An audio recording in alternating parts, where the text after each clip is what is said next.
Keuangan Pemerintahan Pusat. Hari ini kami dari kelompok 4 akan menyajikan materi mengenai sistem pengendalian intern pemerintah. Namun sebelum kami masuk ke pembahasan, izinkan saya, Tiara Nanda Tongku, selaku moderator untuk memperkenalkan anggota-anggota dari kelompok 4. Yang pertama, saya Tiara Nanda Tongku sebagai moderator dan penyaji materi. Kemudian ada rekan saya Najila Harna Prameswari yang hari ini sedang berhalangan hadir karena sakit. Kemudian ada rekan saya Razita Fakira sebagai penyaji materi, Ferawati Rumapea sebagai penyaji materi, dan Vanessa Kristela Sagala sebagai penyaji materi. Next.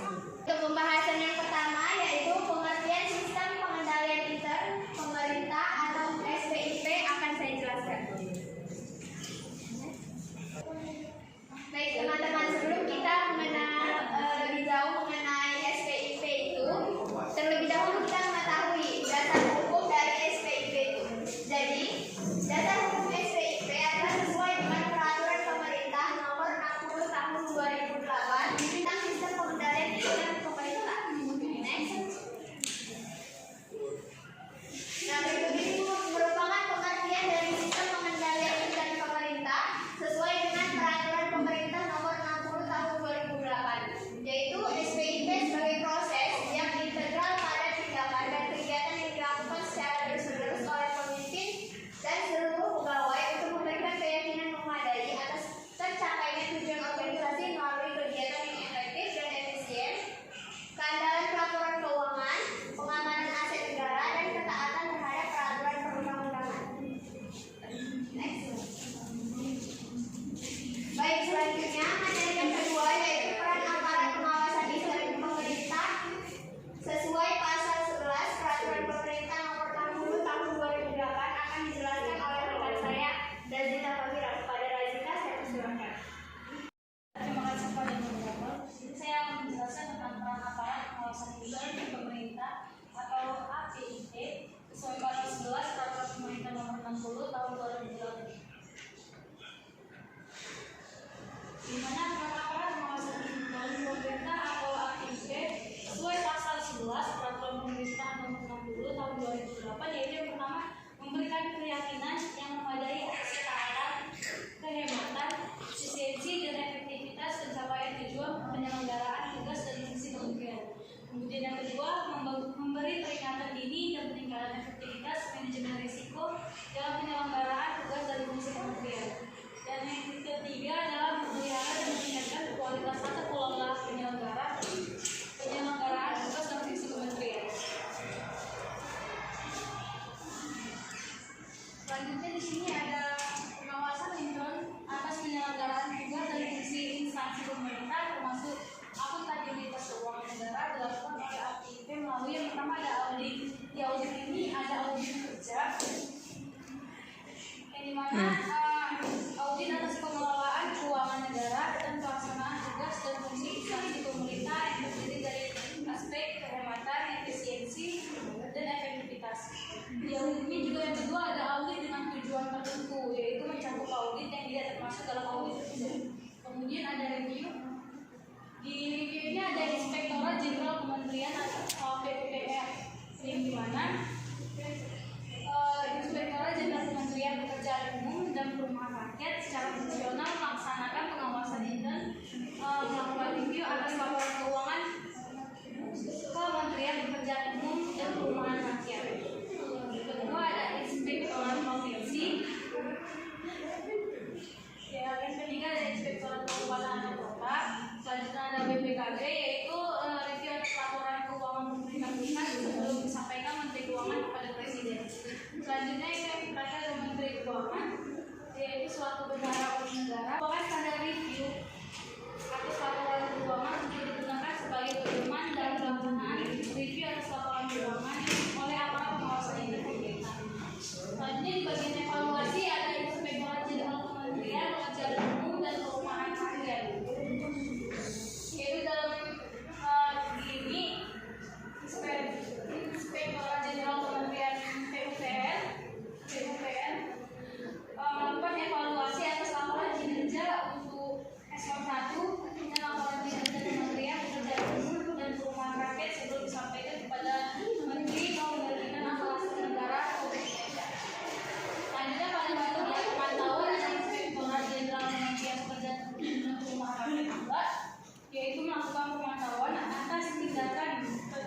temuan BPKRI kepada unit eselon 1 beserta audit terkait sebelum dilakukannya pemutakhiran dengan BPKRI pada akhir semester berjalan.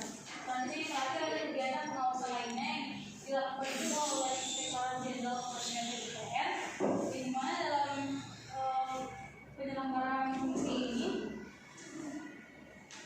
yaitu melakukan pengawasan lainnya terkait adanya kegagalan konstruksi atau bangunan, kerjaan yang belum selesai, atau juga kerusakan dan permintaan dari unit eselon 1. PIP terdiri dari BPKP, Inspektorat Jenderal, Inspektorat Provinsi atau Kabupaten atau Kota dengan masing-masing tugas sebagai berikut. Di mana di BPKP ini melakukan pengawasan intern terhadap akuntabilitas keuangan negara atas kegiatan tertentu.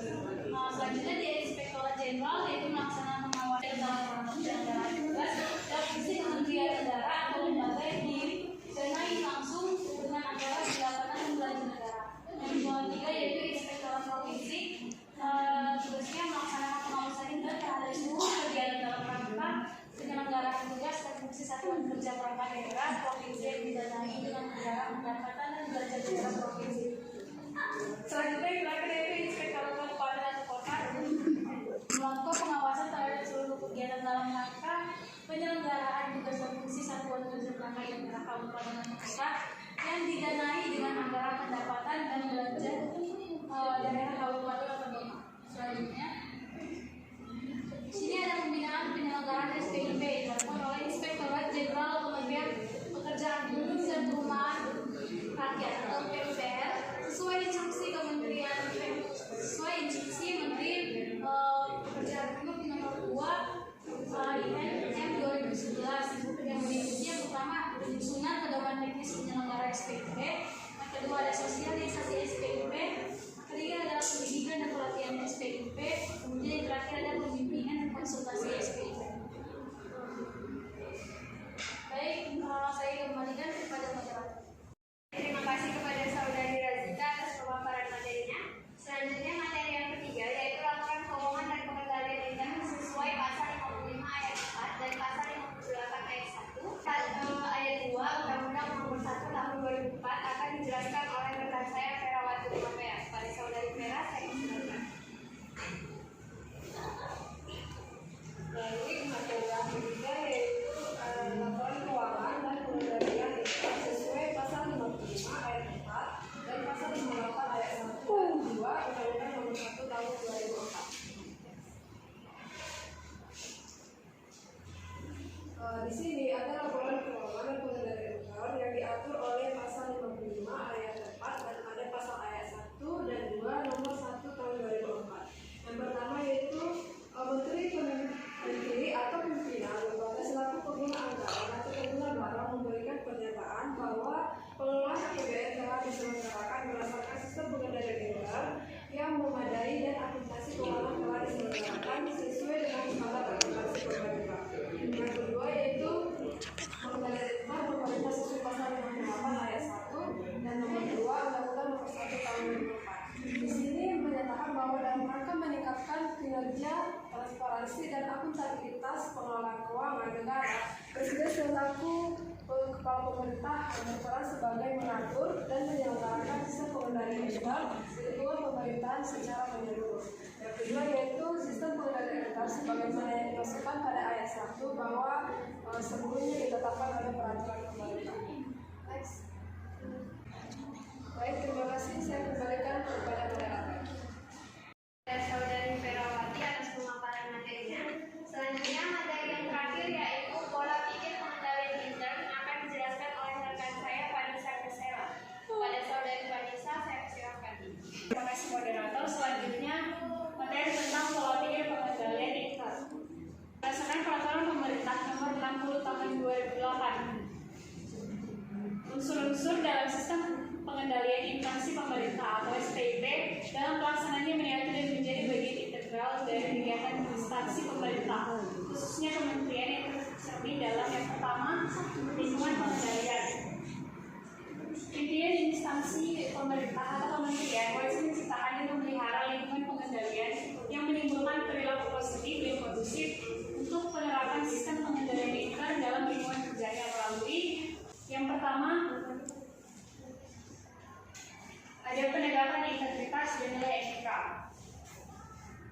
Pimpinan instansi Kementerian Pekerjaan Umum dan Perumahan Rakyat dalam melakukan penegakan integritas dan nilai etika sekurang-kurangnya melakukan hal sebagai berikut. Yang pertama, menyusun dan menerapkan aturan perilaku. Yang kedua, memberikan keteladanan pelaksanaan aturan perilaku pada setiap tingkat pimpinan instansi pemerintah. Yang ketiga, ada menegakkan tindakan disiplin yang tepat atas penyimpangan terhadap kebijakan dan prosedur atau pelanggaran terhadap aturan perilaku. Yang keempat, ada menjelaskan dan mempertanggungjawabkan adanya intervensi atau pengabaian pengendalian lingkungan. Dan yang kelima, menghapus kebijakan atau penugasan yang dapat mendorong perilaku tidak etis. Selanjutnya itu ada komitmen terhadap kompetensi. Pimpinan instansi Kementerian Pekerjaan Umum dan Perumahan Rakyat dalam melakukan komitmen terhadap kompetensi SDM sekurang-kurangnya melakukan hal sebagai berikut. Yang pertama, mengidentifikasi dan menetapkan kegiatan yang dibutuhkan untuk menyelesaikan tugas dan fungsi pada masing-masing posisi dalam instansi Kementerian Pekerjaan Umum dan Perumahan Rakyat. Yang kedua, menyusun standar kompetensi untuk setiap tugas dan fungsi pada masing-masing posisi dalam lingkungan Kementerian Pekerjaan Umum dan Perumahan Rakyat. Yang ketiga, ada menyelenggarakan pelatihan dan bimbingan untuk membantu para pegawai mempertahankan dan meningkatkan kompetensi pekerjaannya. Dan yang terakhir ada memilih pimpinan di lingkungan Kementerian Pekerjaan Umum dan Perumahan Rakyat yang memiliki kemampuan manajerial dan pengalaman teknis yang luas dalam mengelola Kementerian Pekerjaan Umum dan Perumahan Rakyat. Selanjutnya ada kepemimpinan yang kondusif. Pimpinan instansi Kementerian Pekerjaan Umum dan Perumahan Rakyat dalam menciptakan kepemimpinan yang kondusif sekurang-kurangnya melakukan hal sebagai berikut. Yang pertama, mempertimbangkan risiko dalam pengambilan keputusan. Yang kedua, menerapkan manajemen berbasis kinerja. Yang ketiga, mendukung fungsi tertentu dalam penerapan SPP. Yang keempat, melindungi atas aset dan informasi dari akses dan penggunaan yang tidak sah. Yang kelima, melakukan interaksi secara intensif dengan pejabat pada tingkat yang lebih rendah. Dan yang terakhir, ada merespon secara positif terhadap laporan yang berkaitan dengan keuangan, pelanggaran program maupun kegiatan. Selanjutnya, ada pembentukan struktur organisasi yang sesuai dengan kebutuhan. Pimpinan instansi Kementerian Pekerjaan Umum dan Perumahan Rakyat dalam menetapkan pembentukan struktur organisasi mengacu pada kebutuhan dengan pedoman pada perundang-undangan dan sekurang-kurangnya melakukan hal sebagai berikut. Yang pertama, menyesuaikan dengan ukuran dan sifat kegiatan di Kementerian Pekerjaan Umum dan Perumahan Rakyat. Yang kedua, memberikan kejelasan kewenangan dan tanggung jawab di Kementerian Pekerjaan Umum dan Perumahan Rakyat. Yang ketiga, memberikan kejelasan hubungan dan jenjang pelaporan internal. Yang keempat, melaksanakan evaluasi dan penyesuaian periodik terhadap struktur organisasi sehubungan dengan perubahan lingkungan strategis. Dan yang terakhir, ada menetapkan jumlah pegawai yang sesuai. Pertama, untuk posisi pimpinan. Selanjutnya ada pendelegasian wewenang dan tanggung jawab yang tepat. Pimpinan instansi Kementerian Umum dan Perumahan Rakyat dalam menetapkan pendelegasian wewenang dan tanggung jawab yang tepat sekurang-kurangnya dilaksanakan dengan memperhatikan hal-hal sebagai berikut. Yang pertama, wewenang diberikan kepada pegawai yang tepat sesuai dengan tingkat tanggung jawabnya dalam rangka pencapaian tujuan di Kementerian Pekerjaan Umum dan Perumahan Rakyat. Selanjutnya, pegawai yang diberi wewenang sebagaimana dimaksud pada Butir 1 memahami bahwa wewenang dan tanggung jawab yang diberikan terkait dengan pihak lain di Kementerian Pekerjaan Umum dan Perumahan Rakyat. Dan yang terakhir, pegawai yang diberi wewenang sebagaimana dimaksud pada Butir tadi memahami bahwa pelaksanaan wewenang dan tanggung jawab terkait dengan penerapan sistem SPP. Selanjutnya, penyusunan dan penerapan kebijakan yang sehat tentang pembiayaan sumber daya manusia. Pimpinan instansi Kementerian Umum dan Perumahan Rakyat dalam menyusun dan menerapkan kebijakan pembinaan sumber daya manusia berpedoman pada perundang-undangan dengan memperhatikan hal-hal sebagai berikut. Yang pertama, penelusuran latar belakang calon pegawai dalam proses rekrutmen. Dan yang kedua, supervisi periodik yang memadai terhadap pegawai. Dan yang selanjutnya ada perwujudan peran aparat pengawasan intern pemerintah yang efektif. Pimpinan instansi Kementerian Umum dan Perumahan Rakyat dalam perwujudan peran aparat pengawasan intern pemerintah atau APIP yang efektif sekurang-kurangnya harus memperhatikan hal-hal sebagai berikut. Yang pertama, memberikan keyakinan yang memadai atas ketaatan, kecepatan, efisiensi dan efektivitas pencapaian tujuan penyelenggaraan tugas dan fungsi.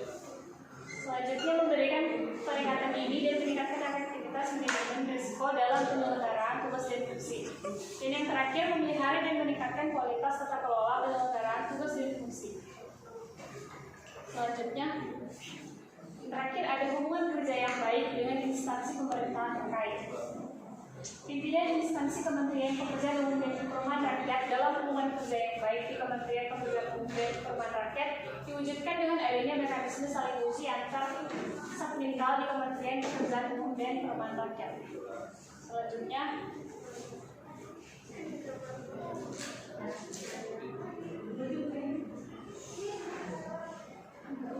unsur yang kedua ada penilaian risiko. Penilaian risiko wajib dilakukan pimpinan Kementerian Pekerjaan Umum dan Perumahan Rakyat untuk mengetahui risiko-risiko yang terjadi yang akan mempengaruhi pencapaian tujuan dengan cara melalui identifikasi risiko dengan tujuan untuk menentukan apa yang dapat terjadi, mengapa, dan bagaimana terjadinya risiko tersebut. Sedangkan analisis risiko untuk menentukan seberapa sering terjadi dan besarnya kejadian risiko tersebut. Unsur yang ketiga ada kegiatan pengendalian. Pimpinan instansi pekerjaan umum dan perumahan rakyat dalam melaksanakan kegiatan pengendalian wajib menyelenggarakan kegiatan pengendalian sesuai dengan ukuran, kompleksitas, sifat dan tugas fungsi. Sifat dari tugas dan fungsinya dan sekurang-kurangnya harus memiliki karakteristik sebagai berikut. Yang pertama, kegiatan pengendalian ditambahkan pada kegiatan pokok instansi. Yang kedua, kegiatan pengendalian harus dikaitkan dengan proses penilaian risiko. Yang ketiga, kegiatan pengendalian harus disesuaikan dengan sifat khusus. Yang keempat, ada kebijakan dan prosedur harus ditetapkan secara tertulis. Yang kelima, prosedur yang telah ditetapkan harus dilaksanakan sesuai yang ditetapkan secara tertulis. Selanjutnya ada kegiatan pengendalian dievaluasi secara teratur untuk memastikan bahwa kegiatan tersebut masih sesuai dan berfungsi seperti yang diharapkan dengan kegiatan.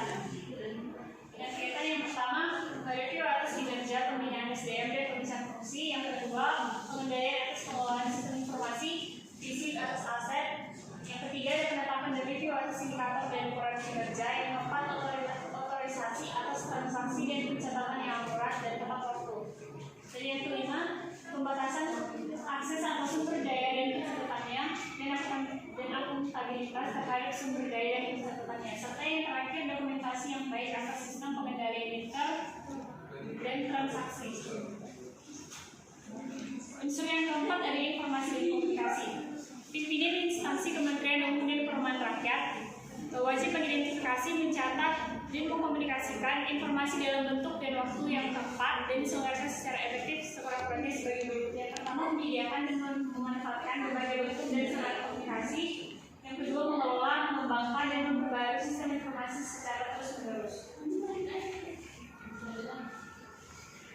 Dan unsur yang terakhir ada pemantauan pimpinan. Instansi Kementerian Pekerjaan Umum dan Perumahan Rakyat wajib melakukan pemantauan sistem pengendalian intern melalui pemantauan berkelanjutan, evaluasi terpisah, dan tindak lanjut rekomendasi hasil audit. Dan review lainnya melalui yang pertama, kegiatan pengelolaan visi perbandingan rekonsiliasi dan kegiatan lain yang terkait dalam pelaksanaan tugas. Yang kedua, evaluasi terpisah diselenggarakan melalui penilaian sendiri, review pengujian efektivitas sistem pengendalian intern. Yang ketiga, evaluasi terpisah dapat dilakukan oleh aparat pengawasan intern, pemerintah atau pihak eksternal pemerintah.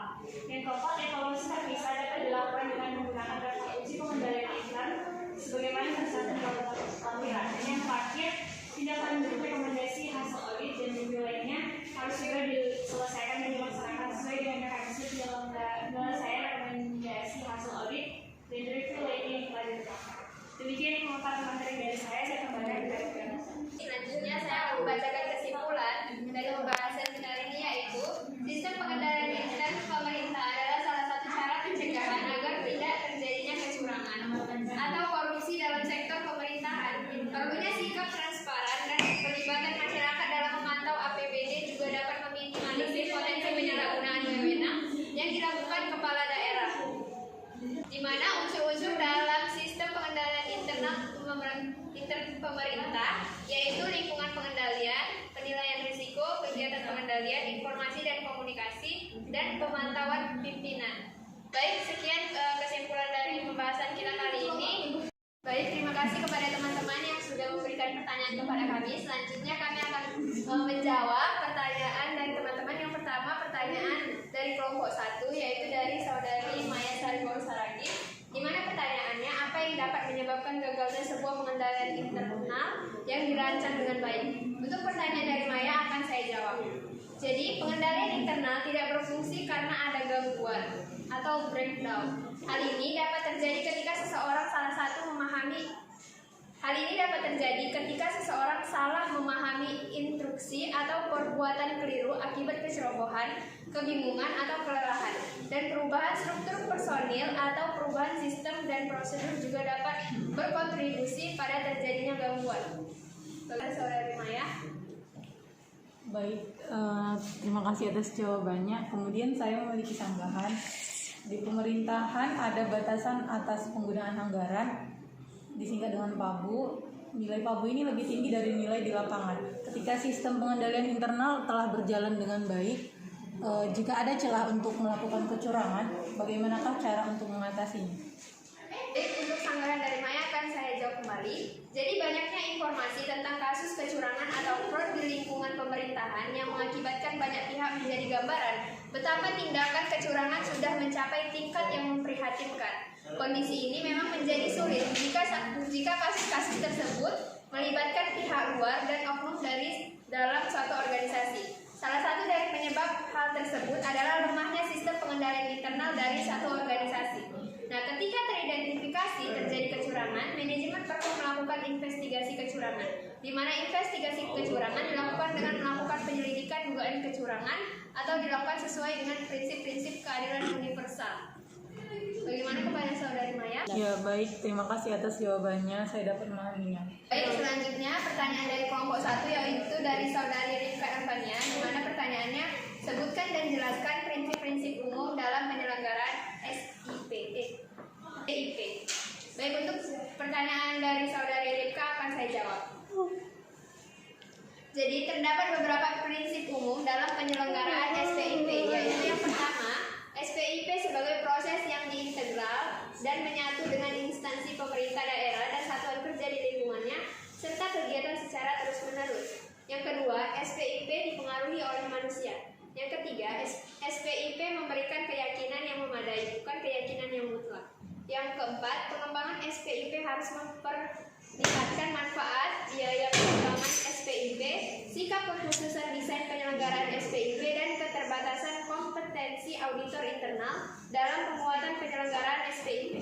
Bagaimana Rifka, apakah jawabannya dapat diterima? Baik, saya dapat menerima jawabannya. Terima kasih.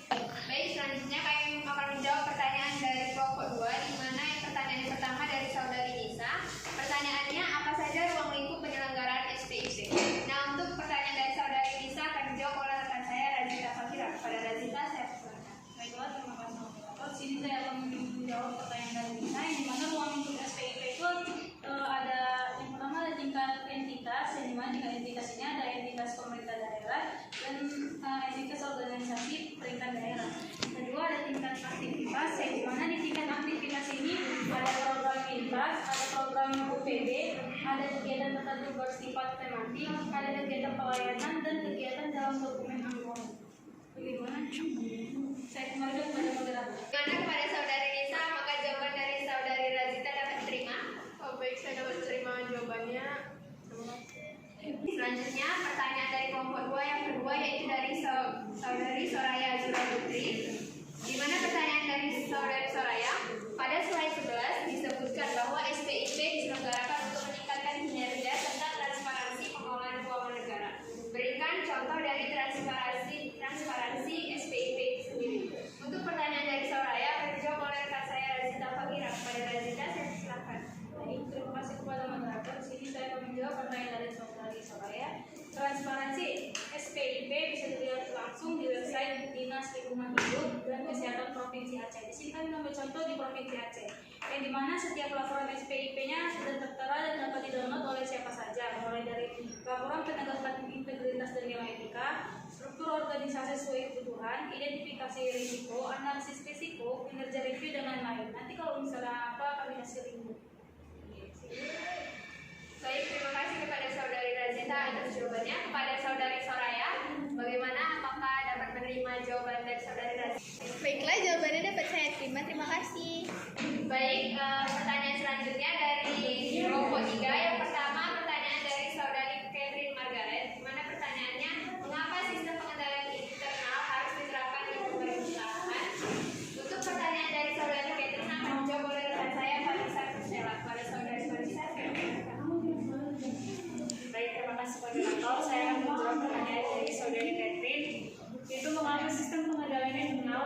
diterapkan di pemerintahan.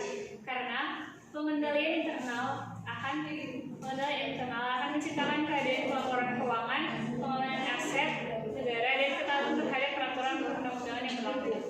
Tujuan akhir dari sistem pengendalian yang tertinggi adalah untuk mencapai efektivitas, efisiensi, transparansi, dan akuntabilitas pengelolaan keuangan negara.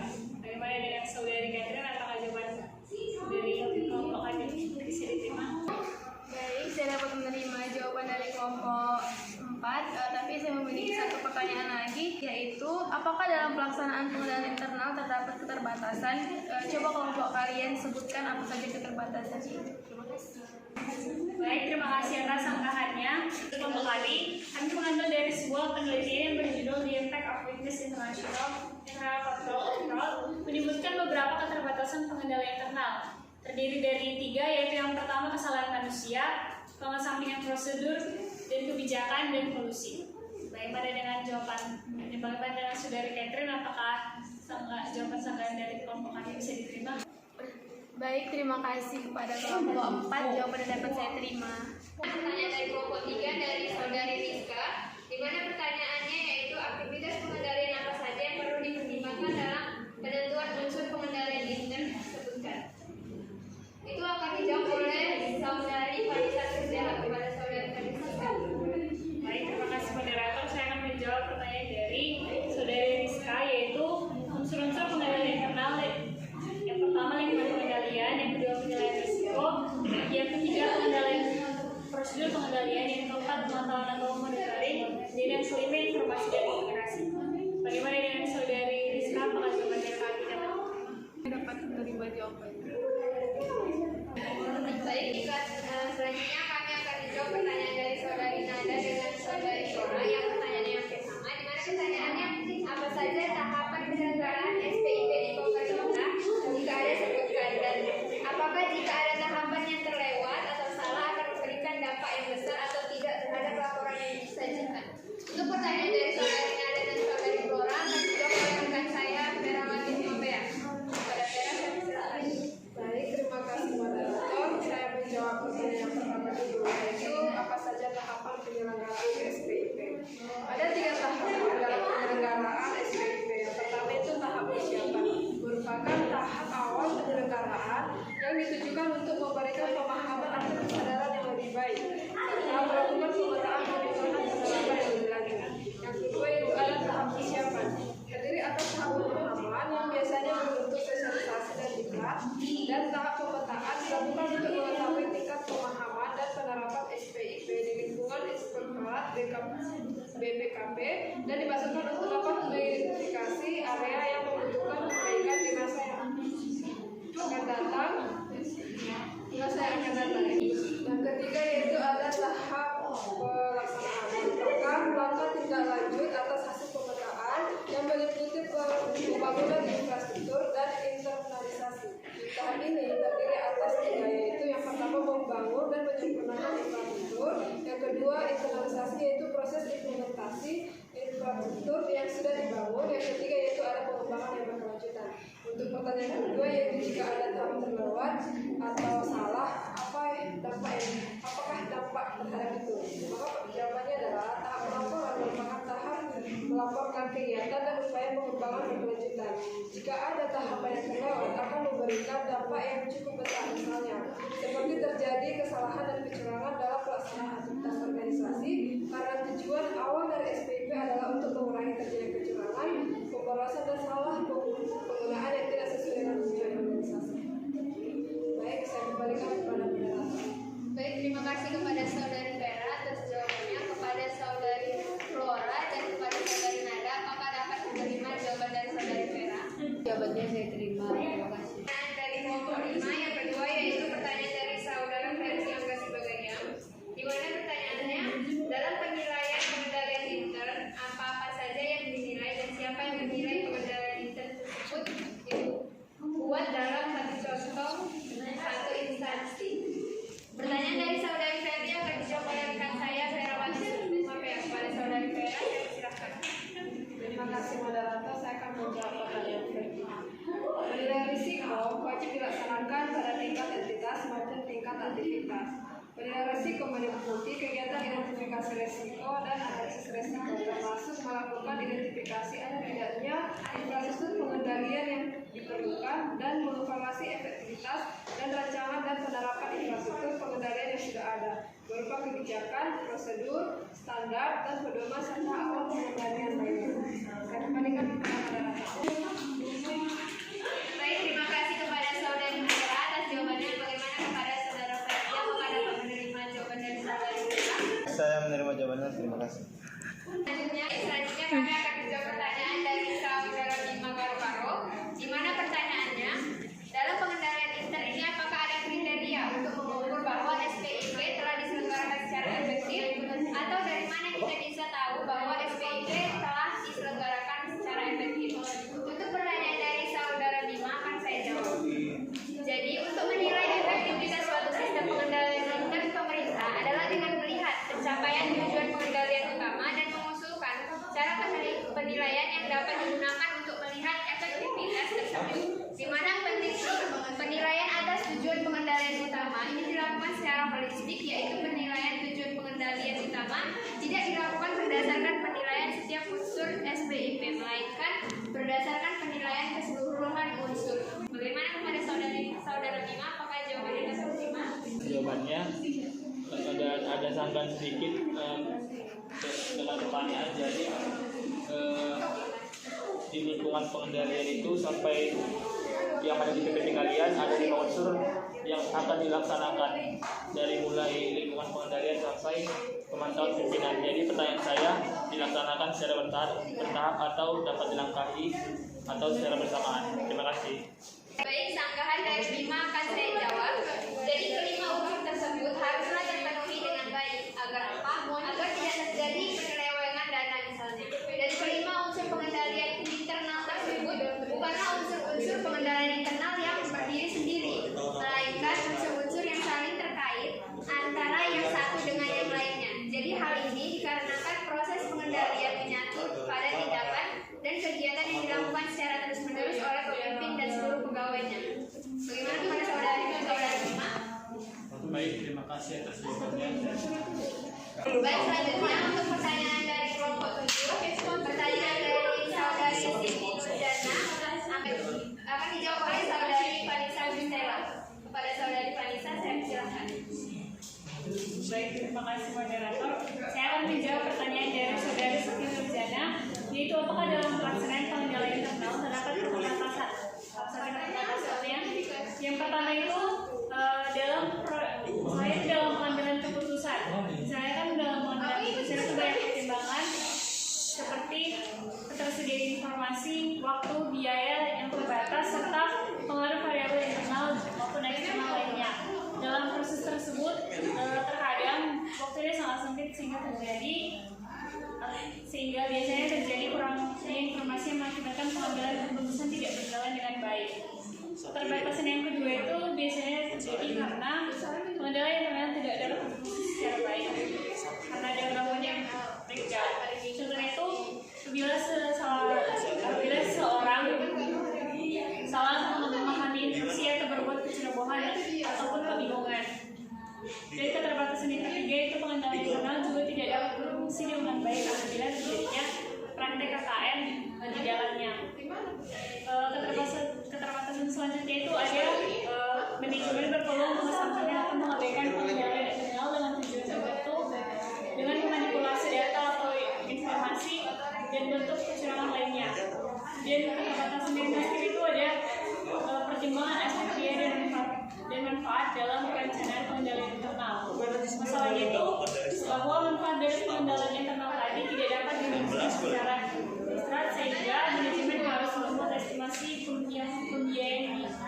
pembiayaannya apabila dalam kondisi dana terbatas, misalnya pengendalian internal tidak dapat dilaksanakan dengan baik. Demikian jawaban dari kelompok tadi. Bagaimana saudari Siti Nurjana, apakah jawabannya dapat diterima? Baik, terima kasih atas pemaparannya tadi. Tapi dari jawaban kalian itu, lalu apa yang harus dilakukan agar tujuan pengendalian internal dapat tercapai dengan berbagai keterbatasan yang telah kalian sebutkan tadi? Terima kasih. Terima kasih atas sanggahannya. Berdasarkan hasil diskusi kami, Apa yang harus dilakukan agar tujuan dari pengendalian intern dapat tercapai dengan adanya keterbatasan yang telah disebutkan tadi? Hal yang pertama yang bisa dilakukan itu jelas meminimalkan peluang terjadinya masalah. Jika dilihat dari akar masalahnya, selain keterbatasan sumber daya, juga diingat bahwa keterbatasan tersebut muncul juga karena adanya faktor manusianya. Faktor manusia ini sangat amat penting karena seringkali terjadi pengambilan keputusan yang salah berawal dari pengambilan keputusan yakni manusia itu sendiri. Berbagai faktor mulai dari kurangnya kompetensi, kurangnya integritas sehingga tidak bisa berkomitmen dari individu tersebut dalam pengendalian internal. Lalu bagaimana cara menjaga agar manusianya mempunyai kompetensi, integritas dan komitmen sesuai yang diharapkan? Banyak cara yang dilakukan seperti analisasi secara konsisten serta penguatan pemantauan dan pengabaian perbaikan berkelanjutan. Demikian jawaban saya dari kelompok kami. Bagaimana dengan sebelumnya? Baik, jawabannya dapat saya pahami. Terima kasih. Selanjutnya pertanyaan terakhir dari kelompok 7 yaitu dari saudari Sri Rafika. Di mana pertanyaannya bagaimana cara mengimplementasikan pengendalian internal dalam sebuah perusahaan. Untuk pertanyaan dari saudari Sri Rafika akan dijawab oleh rekan saya Razida Fahira. Baik, terima kasih. Cara atau implementasi pengendalian internal dalam sebuah perusahaan adalah dengan cara melakukan audit atau pemeriksaan cara berkala pada perusahaan. Contohnya adalah dengan cara memeriksa daftar aset dan menandai daftar aset yang dimiliki oleh perusahaan. Bagaimana kepada saudari Sri Rafika, apakah jawaban dari Razida dapat diterima? Baik, saya dapat menerimanya. Terima kasih. Baik, sekian pembahasan kita kali ini. Saya selaku moderator mengucapkan terima kasih kepada Bapak dan teman-teman sudah berpartisipasi pada diskusi kita kali ini. Wabillahi taufiq wal hidayah. Assalamualaikum warahmatullahi wabarakatuh. Waalaikumsalam.